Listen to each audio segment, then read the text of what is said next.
É do senso comum que vikings invadiam outros povos e, usando de uma violência absurda, derrotavam e saqueavam seus inimigos. Mas isso, sinceramente, não era algo incomum na Idade Média.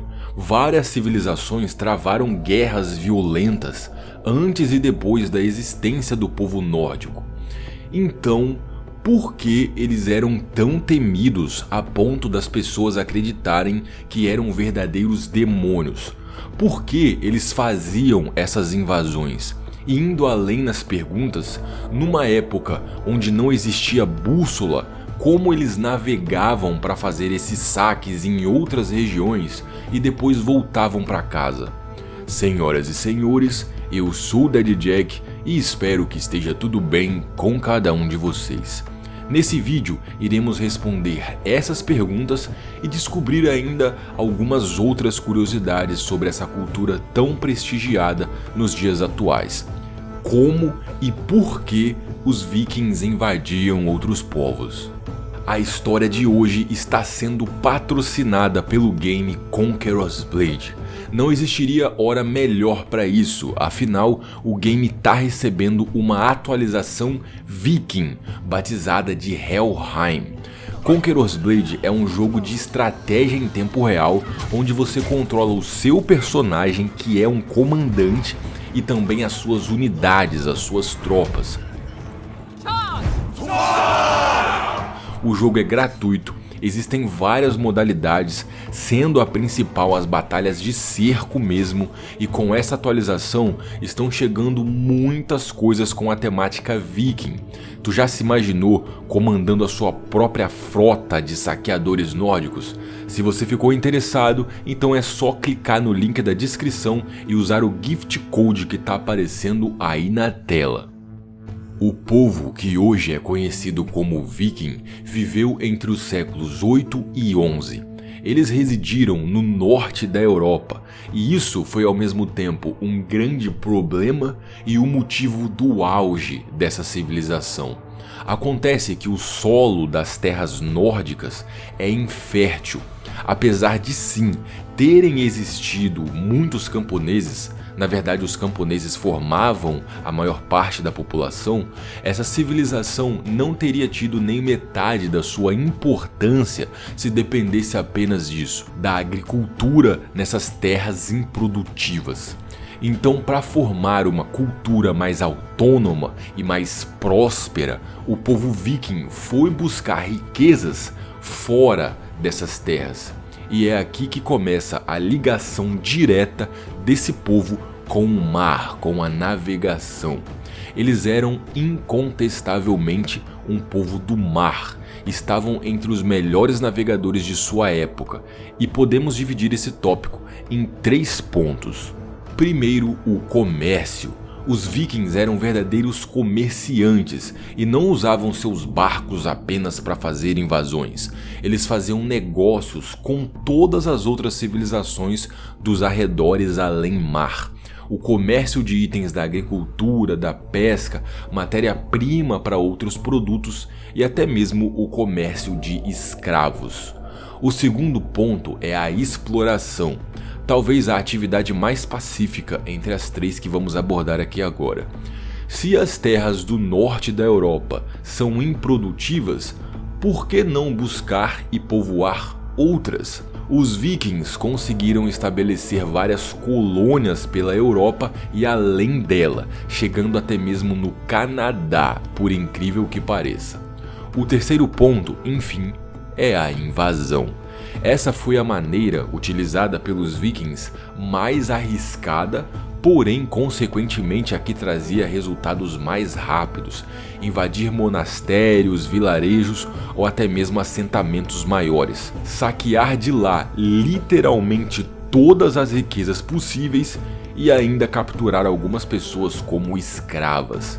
Quando tudo corria bem, era riqueza fácil. O uso da força bruta e da violência empregada nessas expedições de saque certamente são as maiores responsáveis pela fama dessa civilização ainda naqueles tempos. Afinal, ainda nessa época, eles ficaram conhecidos como verdadeiros demônios. Logo falaremos um pouco mais sobre isso. Comércio, explorações e invasões. Para que tudo isso funcionasse bem, os vikings precisavam de bons barcos. O tipo que mais se destacou foi o drakkar. Cada drakkar tinha em média 28 metros de comprimento e 3 de largura. Esse formato rendia para a embarcação uma velocidade de 22 km por hora, algo excelente para a época.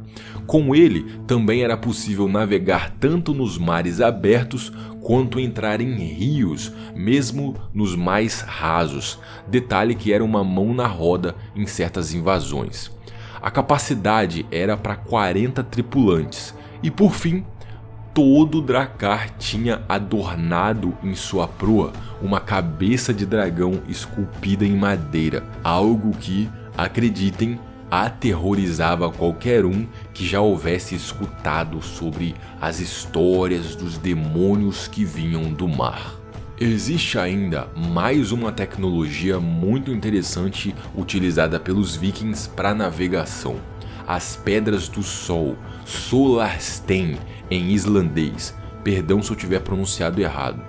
Supostamente, como descrito em alguns documentos da igreja daquela época, aliás, todos os documentos que temos sobre esse povo vêm da igreja, os vikings usavam uma pedra, um tipo de mineral, capaz de localizar o posicionamento do sol no céu, mesmo em um dia completamente nublado.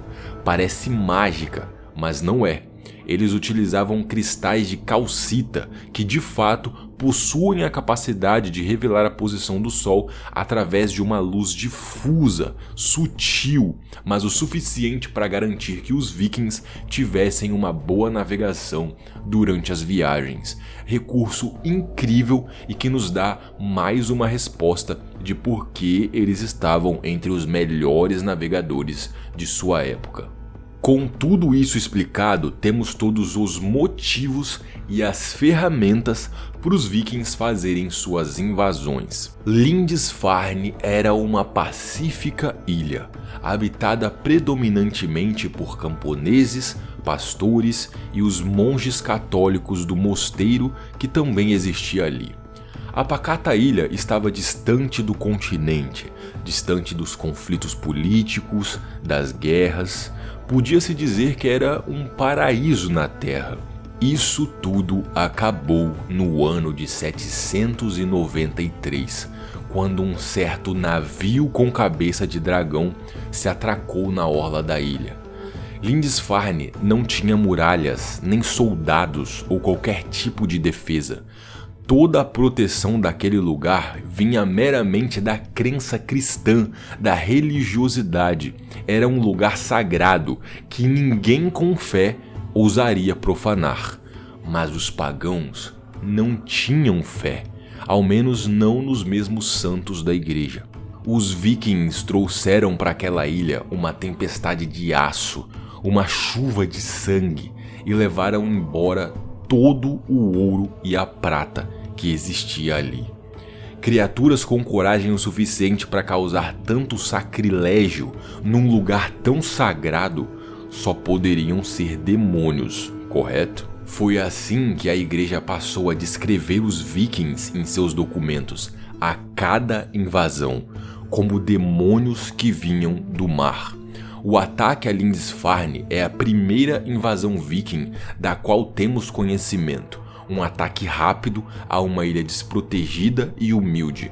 Com o passar do tempo, as invasões do povo do norte se tornariam maiores, mais organizadas e gananciosas. Para dar um exemplo prático, a Inglaterra nessa época era dividida em vários reinos menores, a Inglaterra anglo-saxã. Os vikings, de forma independente, formaram exércitos que conseguiram conquistar alguns desses reinos. Durante o período, foram os maiores inimigos de Wessex, que que era o maior e mais poderoso reino anglo-saxão. Juntando todas essas informações que vimos até aqui, podemos concluir que apesar da imagem bárbara e violenta descrita pela igreja, que também não está errada, esse povo ao mesmo tempo era sofisticado, tinham suas tecnologias, sua cultura e eram verdadeiros estrategistas perante a guerra, um povo do mar e sem dúvida nenhuma um povo guerreiro. Aliás, a importância da guerra para o povo nórdico não estava apenas nesse aspecto econômico, mas também religioso. Creio que, como vocês já devem saber, só era merecedor de se sentar ao lado dos deuses no Valhalla os guerreiros mais corajosos, os que morriam em batalha. Agora é hora de você liberar a sua fúria viking e conquistar o seu lugar em Valhalla. Pessoal, é com muito orgulho que eu apresento esse game para vocês, porque tem tudo a ver com os assuntos que já abordamos por aqui. Até Joana Dark já apareceu por lá. A temporada de Helheim já tá rolando em Conqueror's Blade e tá incrível. Como eu disse antes, o jogo é gratuito. As batalhas de cerco proporcionam uma ação frenética. Durante a temporada, as tropas de Huskarls e os guardas varangianos vão ficar disponíveis para você como comandante. Existem os trajes nórdicos para o seu comandante em si que estão lindos e por aí vai. Tem muita coisa legal. Enfim, tá com interesse em começar a jogar? O link tá aqui embaixo na descrição, também vou deixar nos comentários e não se esquece de usar o meu gift code, porque você ainda ganha vários mimos. Entre eles, a oportunidade de ganhar os trajes templários, cara. Então se for começar a jogar, a melhor oportunidade é agora, valeu? Espero que se divirtam e boas batalhas pra vocês.